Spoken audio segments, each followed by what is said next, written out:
Halo, selamat datang di Jelasin Dong. Hari ini saya akan mengajak hati kita berjalan pelan, mengingat satu sosok yang senyumnya telah menjadi bahasa universal.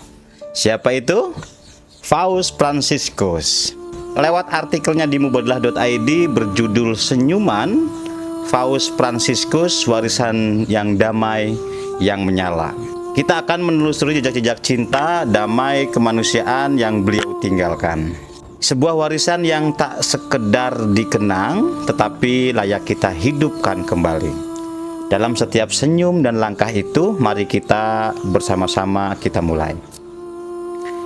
Di tengah dunia yang penuh dengan konflik, politik yang gaduh, dan luka-luka sosial, ada satu sosok yang selama hidupnya membawa oase ketenangan. Senyumnya sederhana tapi maknanya mendalam. Dialah Paus Fransiskus. Sudah satu pekan ini kita mengenang bukan hanya seorang pemimpin gereja Katolik, tetapi seorang bapak bagi dunia, seorang filsuf hidup, seorang duta sejati yang damai. Paus Fransiskus telah pergi, tetapi senyumnya, kata-katanya, dan tindakannya yang berakar dalam kasih masih hidup bersama kita. Jasad boleh berlalu, tapi cinta yang kita tanamkan hidup jauh lebih lama. Ada konsep indah dalam filsafat Islam tentang wujud, eksistensi yang diterangi oleh mahabbah, cinta ilahiyah.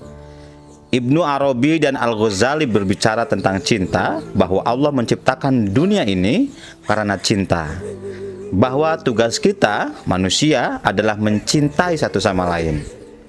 Dan Paus Fransiskus menunjukkan itu semua dalam tindakan nyata. Ia memeluk yang tersisih, mengunjungi pengungsi, merangkul mereka yang berbeda. Dalam Islam, tindakan itu mulia sekali. Karena Allah sudah berfirman dalam Al-Quran, surat Al-Isra, sungguh kami telah memuliakan anak cucu Adam. Artinya setiap manusia, siapapun dia, punya kehormatan yang wajib kita jaga. Senyuman Paus Fransiskus itu adalah pengakuan akan kehormatan itu. Bukan soal agama apa, latar apa, tapi soal kemanusiaan. Inilah esensi tauhid sosial. Semua Allah, semua untuk damai. Islam itu sendiri adalah agama damai. Bahkan ucapan salam kita sehari-hari adalah Assalamualaikum. Semoga keselamatan dan kedamaian tercurah untukmu. Dan Paus Fransiskus meskipun dari tradisi berbeda telah menjadi duta assalam itu. Kita ingat bagaimana ia datang ke negara Islam, bersalaman dengan para ulama, berdialog penuh adab dan hormat. Tahun 2019 di Abu Dhabi bersama Grand Sheikh Al-Azhar Ahmad At-Thayyib, beliau menandatangani Document of Human Fraternity, sebuah tonggak sejarah bagi persaudaraan manusia. Ini adalah realisasi dari ayat Al-Quran, kami jadikan kamu berbangsa-bangsa dan bersuku-suku supaya kamu saling mengenal. Perbedaan bukan untuk dipertentangkan, tapi untuk dirangkul, untuk membangun kasih. Dalam filsafat Islam, hikmah kebijaksanaan adalah sebuah dari pemahaman hakikat. Orang bijak itu bukan yang paling keras bicara, tapi yang paling dalam senyumannya. Paus Fransiskus adalah wujud nyata dari hikmah itu. Ia memilih diam yang bijaksana, senyum yang menenangkan, memegang tangan yang kesepian tanpa perlu banyak kata. Dalam tradisi sufi, ini disebut sukon, keheningan yang menyembuhkan, ketenangan yang membimbing, dan sungguh senyum beliau adalah sukon itu sendiri. Kini Paus Fransiskus telah berpulang, kita punya tugas besar. Warisan beliau bukan hanya untuk Vatikan, bukan hanya untuk umat Kristiani, tapi untuk semua manusia.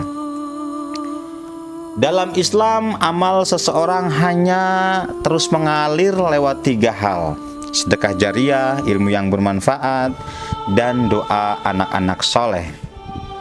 Kita mungkin bukan anak biologis beliau, tapi kita bisa jadi anak-anak ideologisnya dengan melanjutkan ajarannya, cinta, damai, kemanusiaan. Paus Fransiskus telah menutup riwayat hidupnya dengan senyum damai seperti seorang sufi yang selesai dengan rihlahnya. Sekarang senyum itu ada di tangan kita. Apakah kita mau melanjutkan ataukah membiarkan memudar di tengah kebisingan dunia? Mari kita pilih menjadi pembawa damai. Mari jadikan senyum itu sedekah. Mari jadikan tangan kita pelabuhan untuk pagar. Seperti kata Jalaluddin Rumi, jadilah cahaya bukan penilai, jadilah pelabuhan bukan hakim, jadilah pintu terbuka bukan pagar yang menutup. Dan teman-teman, Paus Fransiskus sudah menjadi pintu itu. Kini giliran kita untuk menjaga pintu itu tetap terbuka. Sampai bertemu di episode berikutnya di Jelasin Dong Mubadlah.id. Wassalamualaikum warahmatullahi wabarakatuh. Salam damai untuk kita semua.